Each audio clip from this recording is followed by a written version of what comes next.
The God of all gods has returned, and his names are many. His name has been Set, and Seth, and Sithafar, and his one true name forevermore is Sutekh. It was the wrong anagram.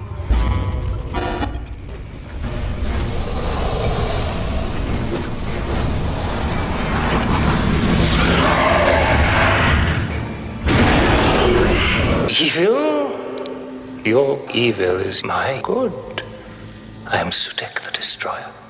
Where I tread, I leave nothing but dust and darkness. I find that good. Well, that was an interesting way to end a part 1 of part 2 finale, I'll be real. I was genuinely surprised as to where the Legend of Ruby Sunday just went. I was kind of disappointed the entire episode. Felt like there was a lot of plot lines that were all over the place. Felt like a lot of it was on the nose, a little weak. It was decently paced, I guess, but kind of felt like it jumped around a little bit. The Doctor's emotion in this one, the emotionality of it was a little bit jarring. It wasn't done as well as it was in the rest of the episodes where it felt really needed in things like Boom and Dot and Bubble.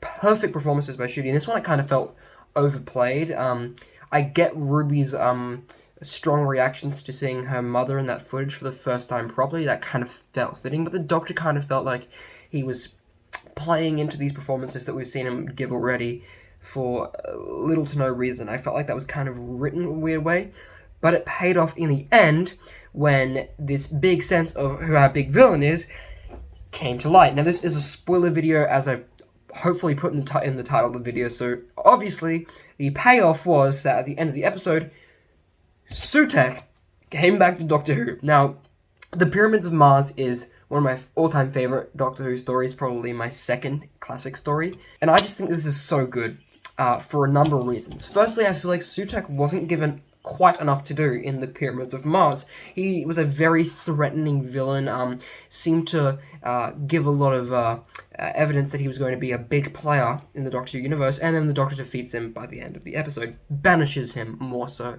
Kind of like the Toymaker, not defeated, but sent away.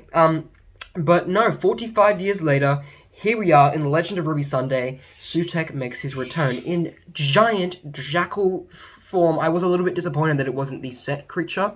It was more of an Anubis jackal. But the fact that the one who waits was Sutekh, who was waiting tethered to the TARDIS itself, sitting there watching the Doctor for God knows how long, is very interesting. This also gives credence to the fact that Sutekh is this all-powerful deity who is more powerful than the Toymaker, Maestro, the other gods I mentioned, like the Mara and obviously the Trickster combined. He is something of the god of gods in this pantheon, something of a Zeus, something of a Chark, something of a Jupiter, if you want to get Roman with it. And I feel like that's something really fitting, because this is probably my favorite Doctor Who villain. So well handled. This is such a timeless story too. I feel like this has a lot to say. Obviously, you haven't seen it already. You should go and watch The Pyramids of Mars. Perfect pacing for a classic story. Enough to engage even the most idle modern Doctor Who fan. But I could not be happier with that payoff at the end. I genuinely felt like the episode was a 5.5 out of 10 until that very end. It bumped it up to about a 7.5 for me, because holy shit, is this CGI good for one thing. I can see where a lot of the budget has gone into Sutekh's design, and I don't know, I'm a fan. Obviously, there was a lot of theories about Harriet being the name of Harriet Arbinger, like we got Henry Arbinger for Maestro, whom I thought was going to have a more poignant role somewhere down the line in this season, given that he was he shows up at the end of the Devil's Court as well, but apparently that's not too important here. But Sutekh had his own Harbinger, actually two, I guess, in the form of Susan Triad and Harriet. So that felt a little bit weak, because it was a kind of a massive theory that about halfway through the episode I figured out, it's going to be that simple. It's going to be clear cut. cut and dry Harriet Arbinger. Oh well, I wasn't too taken aback by it. I think it was handled alright. Just a little bit weak in my opinion. But other than that, I didn't have too much gripes with the story arc itself. It does feel like there's way too much to be answered in the Empire of Death, and I was hoping that Empire of Death had Daleks involved in it, because it just sounds like a perfect Dalek story.